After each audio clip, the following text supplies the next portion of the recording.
I call it the body allocations. I went to a workshop where it was all about financial allocations, asset allocations. Where'd you put your money and where'd you put your, all this stuff. And I'm like, well, what about the body? How is that with the body? And I realized that this is how I structured Eva Pilates. And it's, how do you take care of the assets, which are our ability and our capabilities in the body. And the first bucket is the life care bucket. This is the one you are living right now. It's how to restore and how to heal. Okay, so that's bucket number one. And then we have the life balance bucket. That's the one, Rebecca, you had to find by shifting your priorities. And this is how can you stay connected and aligned with yourself and with the environment, with those pushing and pulling forces. So this is bucket number two, finding that balance. And balance comes with being connected with yourself and with the outside world. And yourself means your inner world. How you connect your inner world with your outer world. That's the life balance bucket. And then bucket three is the life performance bucket. It's the one that empowers you and that expands you. This is where you're going to expand your framework. This is where you're going to expand your services. This is where you're going to expand your horizons for yourself and for your clients. And with the partnerships, you chose a partnership to grow to the next level. And these are the three buckets. The life care bucket is the one that we call the restoring bucket, the essential bucket. Remember we did at the very beginning, I did a 6-hour immersion with you about restoration work, the healing work, how to unlock healing. That is the essentials. This is the first pillar in Eva Pilates. And this is the work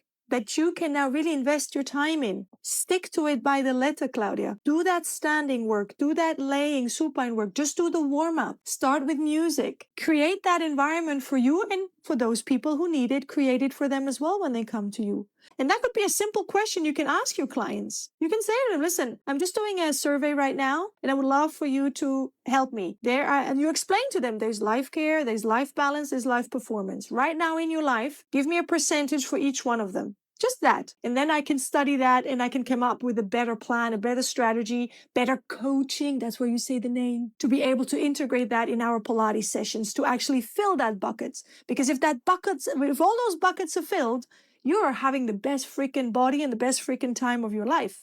Because everything is available to you because you invested your energy and your time and your strategy towards that. So bucket one, bucket two, bucket three.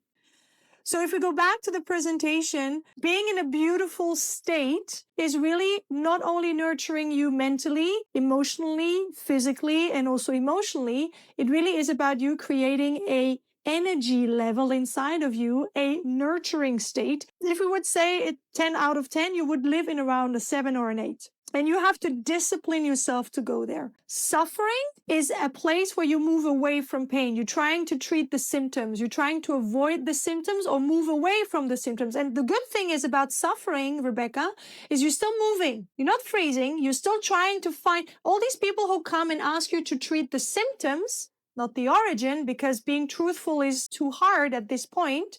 Like for this lady, but she did hear you. Well, those people are still moving, but they're moving backwards. Okay, they're moving away from the essence, the true message of the pain.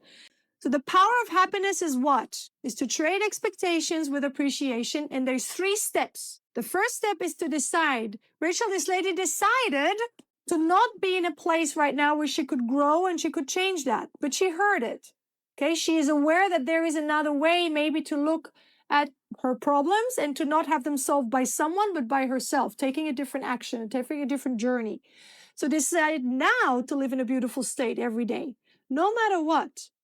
It's a skill set that requires discipline and muscle. Remember, being happy is a skill. Joy is the quality. Happiness is the skill behind it. But joy is the key. Place yourself in a place of joy, inside and outside. Step 2, be aware of your favorite flowers of suffering and trade them with the flowers of fulfillment.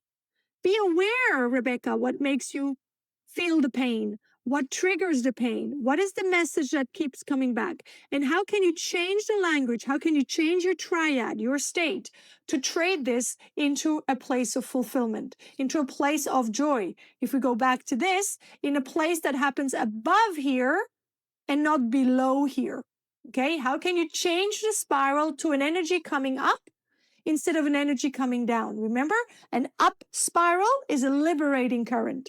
It frees you. That's why we need to be more towards enlightenment. That's why I am, sorry to say it this way, I am pulling and pushing you all to become visionaries, because the visionary is the enlightenment part.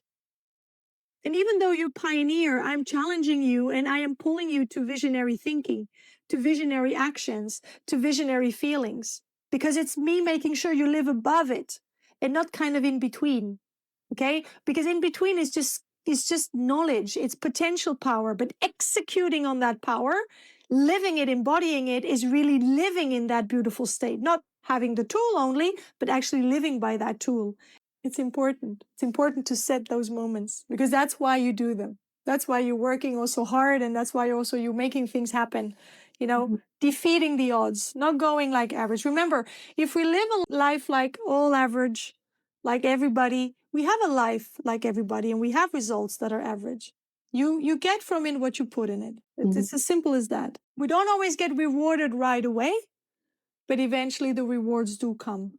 And remember, we are being rewarded eventually for all the things that we've done that nobody saw.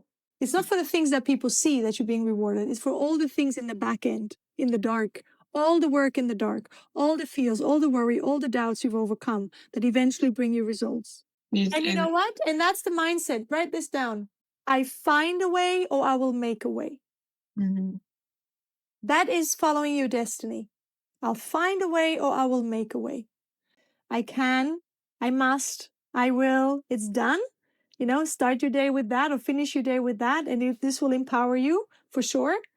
You can plant the seed, but in the end, they either eat it or they don't eat it. They nourish it or they don't nourish it. So we're going to continue planting seeds, but we're not going to, feed them with it. They have to eventually be in the right place at the right time to want to do this.